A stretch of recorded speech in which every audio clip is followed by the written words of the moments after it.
kita bersatu dalam doa.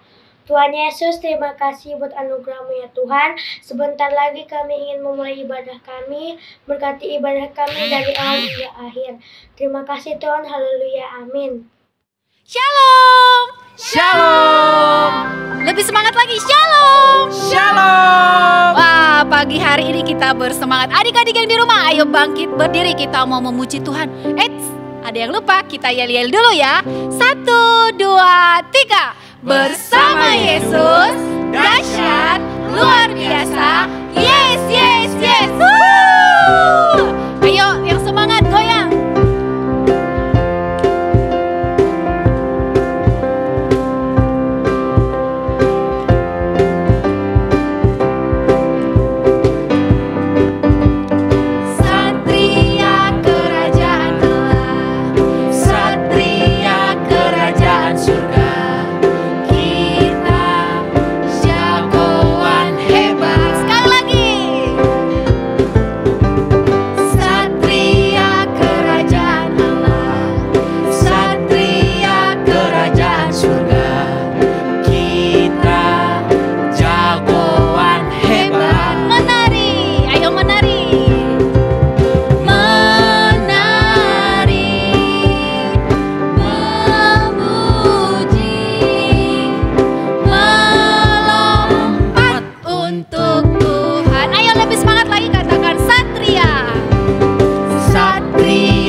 Shalom adik-adik, selamat hari Minggu. Sekarang kakak akan membagikan firman Tuhan buat adik-adik. Tapi sebelumnya kakak undang kita semua berdoa ya. Lipat tangannya, tutup matanya, kakak akan berdoa. Terima kasih Tuhan Yesus untuk penyertaan Tuhan sepanjang minggu kami. Dan kami saat ini mau mendengarkan firman Tuhan. Biarlah Tuhan Engkau yang berbicara atas kami, memberikan kami pengertian-Mu ya Bapa. Terima kasih Tuhan, kami serahkan semuanya hanya ke dalam tangan-Mu. Hanya di dalam nama Tuhan Yesus kami berdoa. Haleluya, amin. Adik-adik siap mendengarkan firman Tuhan kan? Coba siapkan dulu Alkitabnya. Ya, kalau udah bagus. Kakak akan mulai firman Tuhan kita hari ini. Pertama-tama nih, kakak mau tanya dulu adik-adik semua sehat-sehat kan di rumah? Kakak percaya kita semua dalam kondisi yang sehat. Nah, terus hari ini tuh tanggal berapa sih? Coba adik-adik jawab. Betul sekali, tanggal 14 Februari. Biasanya tanggal 14 Februari ini identik sama apa? Sama hari Valentine. Betul, hari kasih sayang. Adik-adik suka nerima hadiah Valentine gak sih? Kayak apa aja contohnya? Ada coklat, ada boneka, ada bunga-bunga.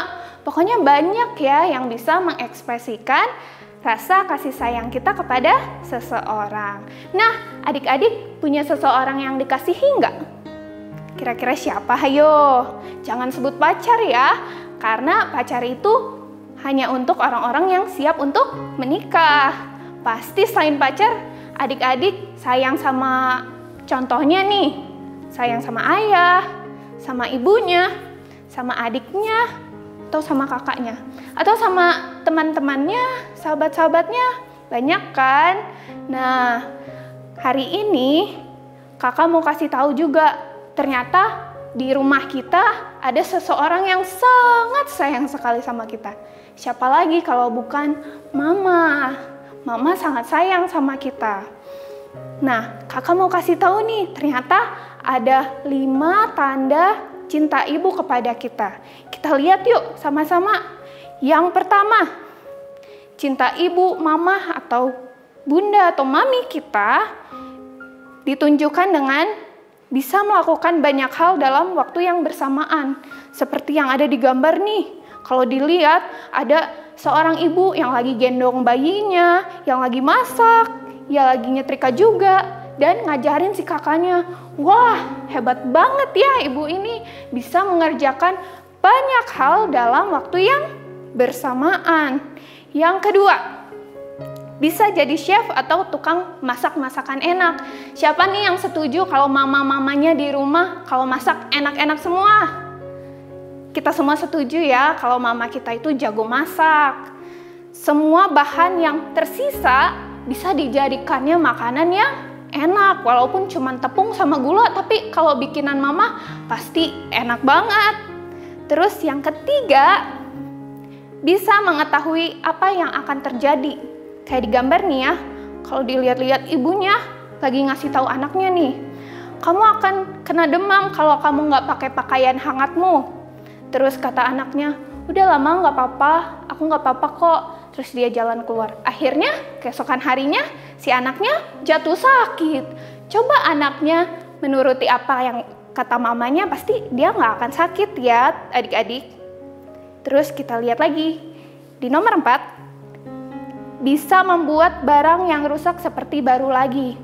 Nah, kelihatan nih di gambar ada anak laki-laki yang celananya udah robek. Tapi apa yang dibuat mamanya?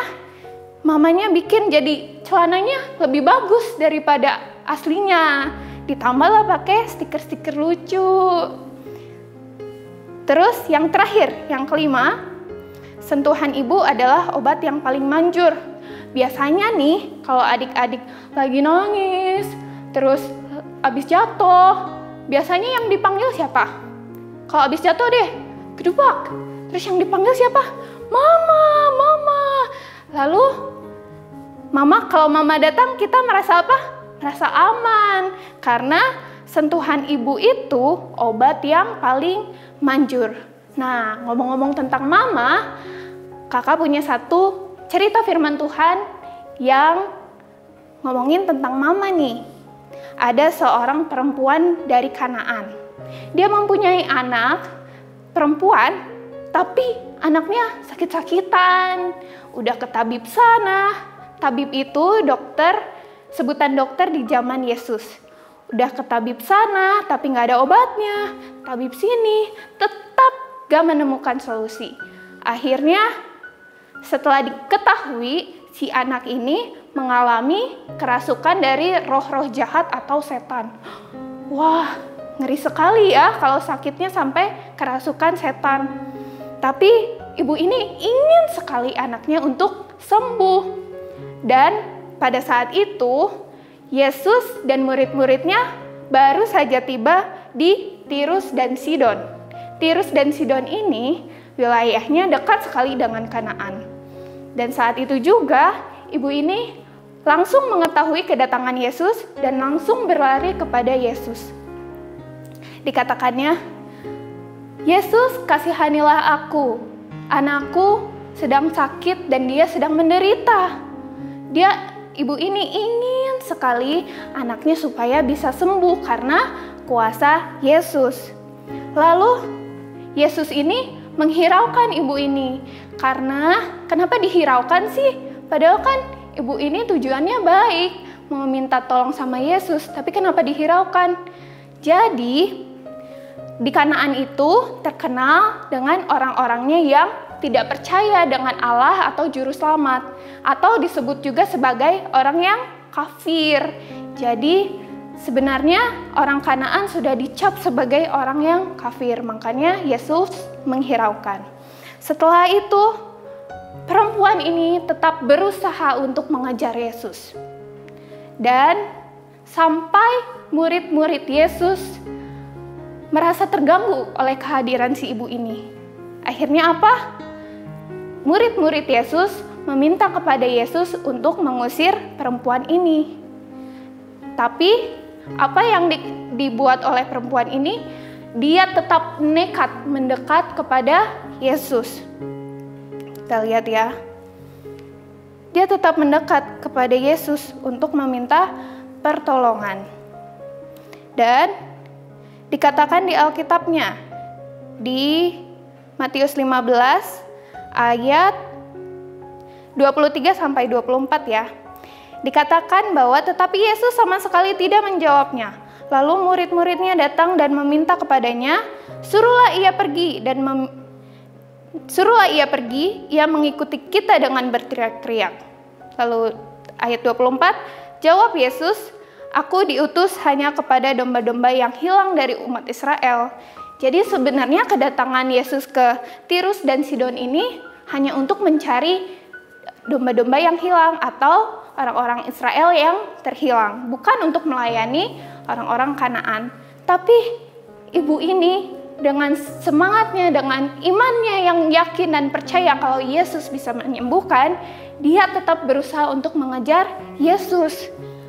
Akhirnya Yesus berkata kepada perempuan Kanaan ini. Di Matius 15 ayat 26-27 dikatakan, tetapi Yesus menjawab, tidak patut mengambil roti yang disediakan bagi anak-anak dan melemparkannya kepada anjing. Kata perempuan itu, benar Tuhan, namun anjing itu makan remah-remah yang jatuh dari meja tuannya. Ayat firman Tuhan ini memiliki arti loh adik-adik, artinya bahwa roti ini disimbolkan atau diartikan sebagai berkat Tuhan.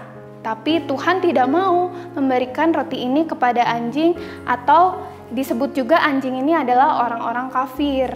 Nah, lalu si ibunya ini dengan imannya, dengan yakinnya dia berkata, benar Tuhan, namun anjing itu makan remah-remah yang jatuh dari meja tuannya. Jadi perempuan Kanaan ini masih memiliki harapan walaupun sekecil apapun, dia masih tetap percaya sama Yesus. Karena kuasanya yang besar bisa menyembuhkan banyak orang. Lalu dikatakan Yesus kepada perempuan itu di ayat Matius 15 ayat 28, hai ibu, besar imanmu, maka jadilah kepadamu seperti yang kau kehendaki. Dan seketika itu juga anaknya disembuhkan oleh Yesus. Nah, adik-adik, banyak sekali ya pelajaran-pelajaran yang bisa diambil dari firman Tuhan hari ini. Yang pertama, bahwa kita harus tetap memiliki iman atau percaya kepada Tuhan Yesus. Walaupun nyatanya sulit, seperti ibu tadi. Banyak sekali hinaan-hinaan, udah dianggap orang Kanaan yang kafir, udah dihiraukan berkali-kali, tapi dia tetap mau datang kepada Yesus. Dan dia tidak menyerah. Karena apa? Akhirnya Yesus menyembuhkan anaknya yang sudah sakit kerasukan setan itu. Dan ini juga sama seperti contoh adik-adik waktu di sekolah. Waktu ada ujian, dilihat kok soalnya susah sekali. Tapi ternyata pas dikerjakan bisa kok. Dan adik-adik sekarang banyak yang naik kelas, banyak yang puji Tuhan nilainya bagus-bagus. Wah, hebat kan adik-adik? Itu tandanya kita percaya sama Yesus. Yang kedua, jangan pernah putus asa. Karena kita tahu Tuhan Yesus selalu memberkati kita. Walaupun banyak sekali rintangan, walaupun banyak sekali kayaknya sulit nih. Aduh, baru buka halaman tugas nih, baru buka halaman tugas. Wah, kayaknya ini susah deh, aku nggak bisa. Jangan putus asa dulu, dicoba dulu. Kalau kita terus belajar, kita pasti bisa. Jangan lupa belajar dan berdoa sama Tuhan Yesus. Yang ketiga, sayangi orang tua. Adik-adik sudah menyayangi orang tua? Amin. Seperti ibu dari Kanaan yang sampai menerima penolakan banyak dari orang-orang, tapi dia karena saking sayangnya sama anaknya, dia tetap berusaha supaya dia mendapatkan berkat dari Tuhan. Akhirnya dia mendapatkan berkat kan? Sama juga seperti orang tua kita. Orang tua kita bekerja dengan mati-matian sampai lelah sekali ya kalau kita lihat orang tua kita baru pulang dari kerja. Nah, kita juga harus patut menyayangi orang tua kita. Karena orang tua kita juga adalah sumber berkat buat kita. Yang terakhir, yang keempat. Seperti ibu dari Kanaan ini, ia meminta tolong. Apa katanya? Minta tolong. Waktu dia meminta bantuan kepada Yesus, ia mengucapkan kata tolong. Dan adik-adik juga sepatutnya untuk kita kalau minta bantuan harus mengucapkan kata tolong, atau maaf kak bisa tolong saya, atau maaf ma bisa tolong aku ma.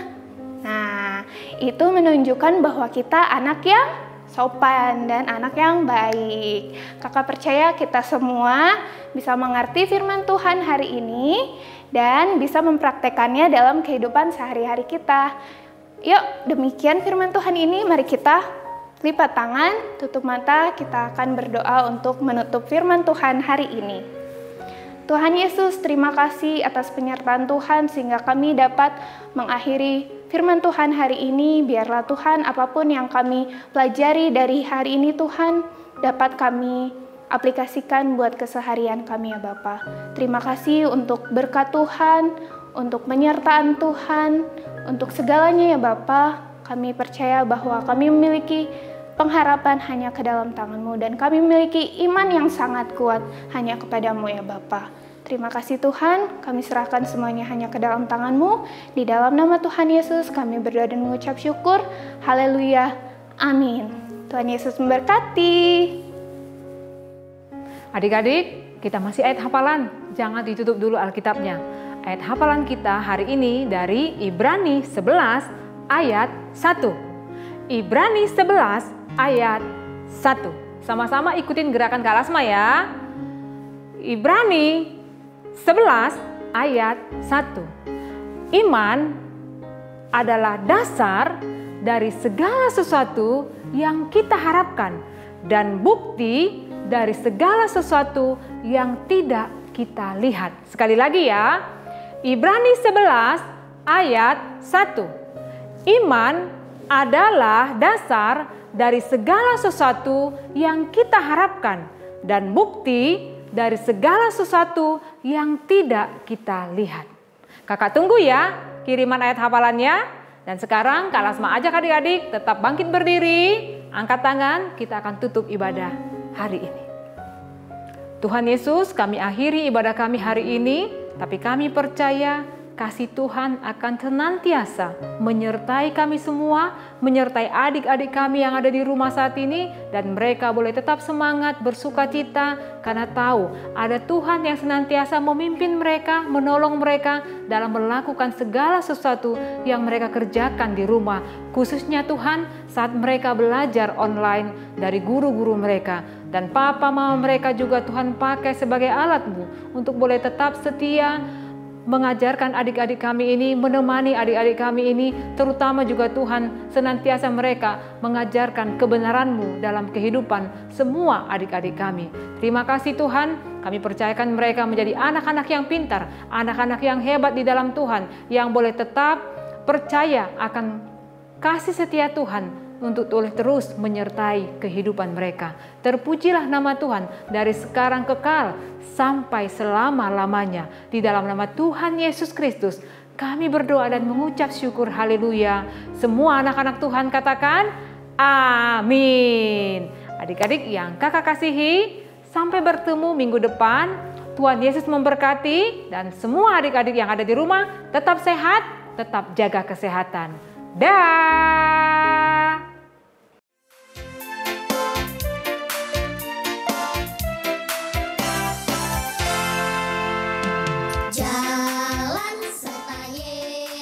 Shalom teman-teman. Roma 10 ayat 17. Jadi iman timbul dari pendengaran dan pendengaran oleh firman Kristus. Dadah, Tuhan Yesus memberkati.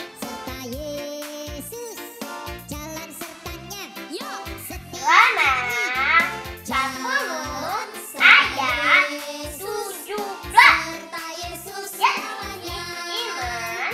Jadi iman timbul dari pendengaran dan pendengaran oleh firman Kristus.